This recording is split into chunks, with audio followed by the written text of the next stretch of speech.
दुनिया का शायद सबसे रहस्यमयी देश उत्तर कोरिया। अक्सर हम इसके बारे में सुनते हैं, लेकिन क्या कभी सोचा है कि उन बंद दरवाजों के पीछे आम लोगों की जिंदगी असल में है कैसी? आज हम इसी तानाशाही के अंदर झांक कर देखेंगे कि वहां हर दिन गुजरता कैसे है। सोचने, बोलने, खाने, पहनने, हर एक चीज पर सरकार का कंट्रोल। ये एक लाइन, बस यही एक लाइन उत्तर कोरिया की पूरी कहानी कह देती है। जरा सोचिए, एक ऐसी जगह के बारे में जहां सरकार ये तय करे कि कोई क्या सोचेगा, क्या बोलेगा, क्या खाएगा, यहां तक कि क्या पहनेगा। और ये कोई फिल्म की कहानी नहीं है, ये वहां की हकीकत है। तो फिर सवाल उठता है कि भाई इतना जबरदस्त कंट्रोल आता कहां से है? इसका जवाब छिपा है किम परिवार के शासन में। यहां कोई चुनाव नहीं, कोई डेमोक्रेसी नहीं, बस एक ही परिवार है जो पीढ़ियों से, दशकों से इस देश पर राज कर रहा है। ये सत्ता किसी विरासत की तरह है, दादा से पिता को और पिता से बेटे को मिलती चली आ रही है। 1948 में किम इल सिंग ने इसकी शुरुआत की, फिर उनके बेटे किम जोंग इल और अब उनके पोते किम जोंग उन के हाथों में कमाने। मतलब पूरी की पूरी पावर बस एक ही परिवार के पास। अच्छा, तो ये तानाशाही चलती कैसे है? देखिए, चुनाव तो होते हैं, पर वो बस एक दिखावा है। सरकार के खिलाफ एक शब्द भी बोला तो सजा या तो जेल है या फिर सीधे मौत। और सबसे बड़ी बात, यहाँ के लीडर को भगवान का दर्जा दिया जाता है, इतना कि हर घर में उनकी तस्वीर लगाना कंपलसरी है। अब जब इतनी पावर हो तो सच को कंट्रोल करना कौन सी बड़ी बात है?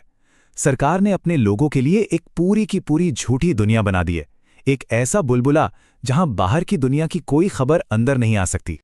और इस झूठी दुनिया और असली दुनिया में जमीन आसमान का फर्क है। देखिए, एक तरफ सरकारी प्रोपेगेंडा क्या कहता है, हमारा नेता दुनिया में सबसे महान है, और वहीं दूसरी तरफ असलियत क्या है? असलियत यह है कि लोग भूख से मर रहे हैं, और ये कोई अनोखी बात नहीं, आम बात है। तो सवाल है कि इस झूठे बुलबुले को बनाए कैसे रखा जाता है? बहुत आसान है। आम लोगों के लिए कोई इंटरनेट है ही नहीं। जो कुछ वेबसाइटें हैं वो भी सिर्फ सरकारी। टीवी, रेडियो, अखबार, हर जगह सिर्फ और सिर्फ सरकार का प्रचार। और अगर किसी ने बाहर की दुनिया के बारे में जानने की कोशिश की, मान लीजिए कोई विदेशी गाना सुन लिया, तो वो एक बहुत बड़ा क्राइम है। और ये कंट्रोल ये बचपन से ही शुरू हो जाता है। स्कूलों में पढ़ाई का असली मकसद ज्ञान देना नहीं है, बल्कि बच्चों का ब्रेन वॉश करना है। उनके दिमाग में ये बात बिठा दी जाती है कि किम परिवार ही सब कुछ है, वो भगवान है और उनकी पूजा करना ही सबसे पहला कर्तव्य है। चलिए, इन बड़ी बड़ी बातों से हटकर अब देखते हैं कि एक आम इंसान की रोजमर्रा की जिंदगी पर इसका क्या असर पड़ता है। सच तो यह है कि उनके लिए हर दिन बस किसी तरह जिंदा रह पाने की एक लड़ाई है। ज्यादातर आबादी बहुत ही पुराने टूटे फूटे घरों में रहती है। बिजली का तो पूछिए ही मत, कई कई दिन तक आती ही नहीं। इसका नतीजा ये है कि जब रात में सैटेलाइट से दुनिया की तस्वीरें ली जाती हैं तो पूरा का पूरा उत्तर कोरिया एक काले धब्बे जैसा दिखता है। चारों तरफ रोशनी और बीच में घना अंधेरा। और खाने का हाल तो और भी बुरा है। जब कुछ नहीं होता तो एक आम आदमी के खाने में क्या होता है? 40% घास, 40% जंगली पत्तियां और बस 20% मकई का आटा। सोचिए, जिंदा रहने के लिए ये खाना पड़ता है। और ये कोई कहानी नहीं, ये लाखों लोगों की सच्चाई है। और सबसे ज्यादा डराने वाली बात पता है क्या है? लोग भूखे हैं, लेकिन वो अपनी भूखमरी के बारे में बात तक नहीं कर सकते। अपनी तकलीफ बताना भी यहां एक जुर्म है। तो आखिर ये पूरा सिस्टम, ये पूरी तानाशाही टिकी किस चीज पर है? इसका जवाब बस एक शब्द में है, डर। एक ऐसा माहौल बना दिया गया है जहां कोई किसी पर भरोसा नहीं कर सकता। क्यों? क्योंकि हर कोई एक जासूस हो सकता है। आपका पड़ोसी, आपका दोस्त, यहां तक कि आपके अपने परिवार का कोई सदस्य भी सरकार का खबरी हो सकता है। और सजा का सिस्टम तो और भी भयानक है। बस एक छोटी सी गलती, मान लीजिए किसी ने एक विदेशी गाना सुन लिया और किसी ने उसकी रिपोर्ट कर दी, तो क्या होगा? सजा सिर्फ उस एक इंसान को नहीं मिलेगी, बल्कि उसके पूरे परिवार को, माता पिता, बच्चे, सबको उठाकर लेबर कैंप में डाल दिया जाएगा।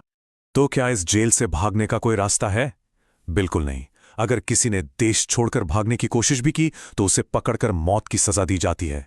ये देश असल में दुनिया की सबसे बड़ी खुली जेल है। अच्छा, ये सब जानने के बाद एक सवाल मन में जरूर आता है, क्या वहां के लोग खुश हैं? क्योंकि टीवी पर या तस्वीरों में तो वो अक्सर मुस्कुराते, नाचते गाते दिखते हैं। लेकिन सच ये है कि वो मुस्कान, वो एक मजबूरी है, वो एक एक्ट है जो जिंदा रहने के लिए करना पड़ता है। डर इतना है कि कोई अपनी असली फीलिंग्स दिखाने की हिम्मत तक नहीं कर सकता। तो कुल मिलाकर उत्तर कोरिया की जिंदगी को शायद इस तरह से सबसे अच्छा समझा जा सकता है कि वहां क्या क्या नहीं है। वहां आजादी नहीं है, सच जानने का हक नहीं है, और तो और अपने भविष्य के लिए कोई सपना देखने की भी इजाजत नहीं है। जैसा कि वहां से बचकर निकले एक इंसान ने कहा था, उत्तर कोरिया में लोग जीते नहीं हैं, वो बस किसी तरह जिंदा रहने की कोशिश करते हैं। और ये एक ऐसी लाइन है जो हमें बहुत कुछ सोचने पर मजबूर कर देती है।